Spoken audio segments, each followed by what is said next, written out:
Os gregos morreram, Aristóteles morreu, e o pensamento grego foi pouco a pouco sendo substituído por um outro jeito de pensar a vida, o homem, o universo. E esse outro jeito também tinha um grande líder, um grande mestre espiritual, chamado Jesus. Jesus nasceu em Nazaré, 350 anos depois de Aristóteles. Aristóteles, você sabe, era grego, estudou na academia de Platão. Jesus era judeu e se formou no judaísmo. Aristóteles tornou-se um subversivo na academia. Jesus tornou-se um subversivo no judaísmo. Jesus disse coisas que ninguém tinha dito antes. E Jesus, grande sábio que era, respondeu à nossa pergunta: o que a vida tem que ter para valer a pena? E a resposta de Jesus é impactante até hoje. Por mais que vivamos numa sociedade de cultura cristã, a resposta de Jesus, quando anunciada com clareza, produz extraordinário impacto nos espíritos de quem ouve. O filé mignon da vida, a vida que de fato vale a pena, é a vida assumidamente dedicada ao outro. Isso é absolutamente incrível, sobretudo para nós, acostumados a ouvir que o sucesso da nossa vida tem a ver com o nosso próprio ganho, com a nossa própria riqueza, com o nosso próprio conforto, com o nosso próprio poder. Jesus dirá mais ou menos o contrário. O filé mignon da vida, aquilo que fará de você um vivente feliz, é a entrega, é proporcionar, é alavancar, é permitir que o outro viva melhor do que viveria se você não existisse, é permitir que o outro sorria o sorriso que, se você não fosse, ele não sorriria, é permitir que o outro sinta a alegria que, se você não estivesse, ele não sentiria. E aí sim, você terá vivido vida boa, vida que valeu a pena. Lição de Jesus. Bem, os exemplos podem ir ao infinito. Basta que alguém que você ame fique doente, para que você gaste num único cheque tudo que tinha guardado para si. E aí você descobre rápido o que vale mesmo na hora de viver. A minha filha Natália é a mais nova dos meus filhos, tem 13 anos hoje. Quando tinha 4, foi acometida de gravíssima doença, rara no Ocidente. Síndrome de Kawasaki, um vírus letal. Funciona mais ou menos assim. Esse vírus só aparece em crianças de 4 a 6 anos. Esse vírus, se desincubar, mata a criança na hora. Mas tem uma vantagem: se ele não desincubar por 2 anos, ele acaba morrendo, e a criança está definitivamente curada. 2 anos só, 2 anos esperando. Eu olhava para minha filha na UTI e eu me dizia: por que não troca? Eu fico no lugar. A vantagem é óbvia. Eu fico aqui e a criança fica livre disso. Como não estava dando certo, eu fiz proposta irrecusável. Pegue 20 crianças com isso. Ponha os 20 bichos em mim e liberte as 20 crianças. Agora a vantagem é mais do que óbvia. Não esqueça de pôr a minha filha no meio. Bem, pensando assim, eu aprendi coisas sobre mim. Coisas que eu não sabia. Eu aprendi que para mim a vida não era o bem de maior valor. Continuar vivo não era o mais importante. Porque se fosse o mais importante, eu não trocaria. Se fosse o mais importante, eu jamais faria aquela proposta. Então, naquele momento, eu aprendi que havia alguma coisa que valia mais do que continuar vivo. Eu aprendi, então, a maior lição de Jesus de Nazaré. A maior lição. O que mais vale na vida, o filé mignon da vida. Eu aprendi que o amor vale mais do que a própria vida. Por isso propunha a troca.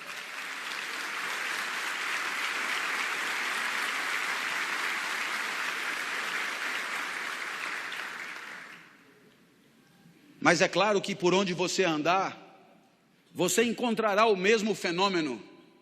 Pessoas desesperadas lutando para diminuir o sofrimento de quem sofre. Na Boate Kiss em Santa Maria, nos desmoronamentos em Petrópolis e Teresópolis, nos incêndios em São Paulo, pessoas completamente despreparadas se atiravam no perigo em nome da proteção da vida alheia. Você encontra isso por onde você andar. Para desdramatizar, minha filha completou 13 anos em maio, e ela virou para mim e falou: papai, ela está completamente curada, portanto, e ela falou: papai, eu queria comemorar meu aniversário em casa, queria mostrar minha casa para os meus amigos, você deixa? A minha filha sempre pede tudo para mim, porque de mim ela sabe que ela tira tudo que ela quer, depois ela só comunica à mãe.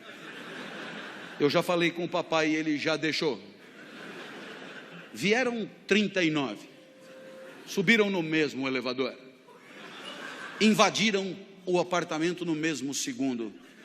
E quando eu vi aquele enxame de criança entrando em casa, me lembrei de uma poetisa búlgara que dizia mais ou menos assim: criança pequena é como água, ocupa todos os espaços. Eu me tranquei no quarto, mas a poetisa tem razão, todos os espaços. Papai, queremos brincar aí também. Minha filha, para onde você quer que eu vá? Você não gosta tanto da padaria? Vai para a padaria e espera lá, leva o celular que eu te aviso. E aí eu te pergunto, que espécie de idiota passaria 3 horas de sábado numa padaria, esperando que uma criança o autorize a voltar para sua própria casa? Esse idiota somos todos nós, não somos? Que um dia percebemos que o sorriso da criança amada vale qualquer padaria. Minha filha me autorizou a voltar, e quando eu cheguei em casa, porque ela é muito legal, ela virou para mim e disse: papai, muito obrigado por ter deixado, eu me diverti muito. Eu sou emotivo, rapidamente as lágrimas brotam, e ela continuou então inapelável: eu queria te dizer mais uma coisa, eu adoro ser sua filha. Nossa, eu para ouvir aquilo passaria uma semana na padaria. Eu acho que eu abriria uma padaria. Nesse momento você poderia imaginar que o exemplo de Jesus encontra abrigo em situações de afetos familiares, e você poderia imaginar que aqui é trabalho, evento profissional, competidores à flor da pele, com sangue no olho e faca nos dentes. A lição de Jesus não encontraria lugar aqui. Eu tendo a discordar. Há 30 anos, como professor universitário, me perguntam por que escolhi essa profissão. E eu costumo brincar dizendo que Jesus explica. Porque se a vida boa é a vida dedicada aos outros, se o filé mignon da vida é a vida onde cada joule e cada caloria é destinada a alegrar quem está na frente, se a vida boa é a vida em que o outro e o seu desabrochar são o maior valor, admita que a minha profissão é imbatível. Tudo é pelo aluno, é para o aluno, é em função do aluno. É o aluno que aprende, é o aluno que se forma, é o aluno que se capacita, é o aluno que se prepara, é o aluno que se posiciona no mercado, é o aluno que volta para você depois que está trabalhando para continuar estudando. Tudo é por ele, cada aula preparada, cada livro escrito, cada ensinamento dado é para que ele possa pensar melhor e viver melhor. Nada volta, nem salário tem. É evidente que é pelo aluno. Mas eu falo do professor a título de exemplo. Todas as demais profissões podem ser assim. Quando o médico volta para casa à tarde e às 4 da manhã é acordado, ao se levantar, ele talvez ganhe mais do que o professor, mas não é por causa disso que ele levanta. Nem ele, nem o dentista, nem o advogado, nem o psicólogo, nem ninguém. E aí eu costumo dizer,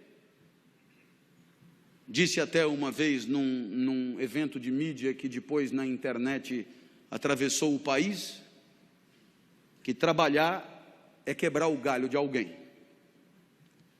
Trabalhar é quebrar o galho de alguém com conhecimento de causa. Trabalhar é quebrar o galho de alguém com formação.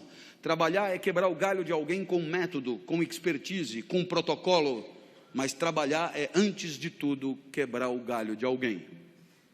Feliz daquele que consegue enxergar na alegria do outro o resultado das suas ações, do seu investimento, da sua dedicação e do seu empenho. E é evidente que alguém como você, que trabalha com um valor maior de felicidade, que é a segurança, é evidente que alguém como você tem claro no seu espírito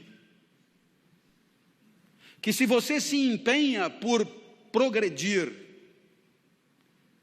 por ampliar seus negócios, por servir ao maior número de pessoas, muito antes do que pensar no próprio enriquecimento, muito antes de pensar no próprio acúmulo de recursos, muito antes de pensar na própria fatia de mercado, muito antes de pensar em si, você sabe o quão bem você faz às pessoas que bateram a sua porta.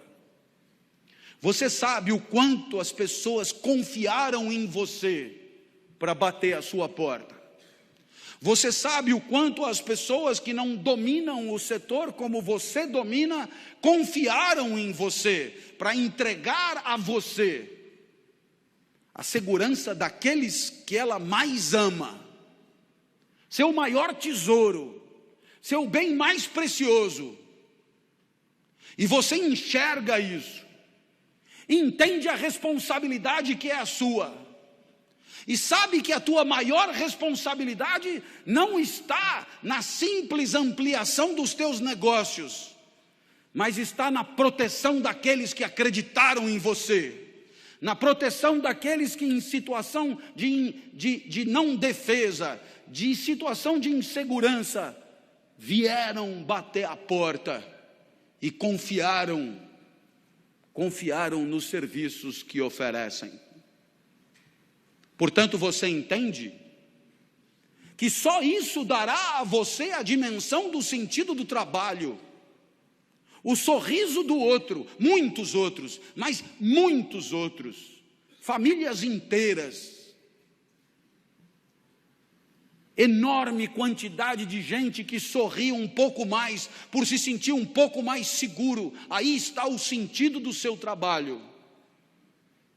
O resto é tabela, números, gráficos, de frieza impiedosa, e que pouco ou nada justificariam o seu empenho extra, a sua dedicação extra, porque é exatamente olhando no olho daqueles que confiam em você, que você se sente importante, e não contribuindo com números frios e porcentagens que nelas mesmas nada querem dizer.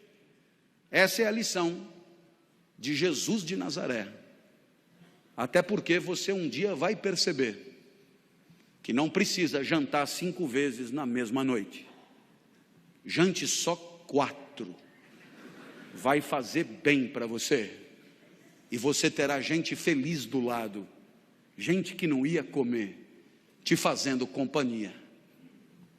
Uma homenagem a Jesus, segundo o sábio do nosso encontro.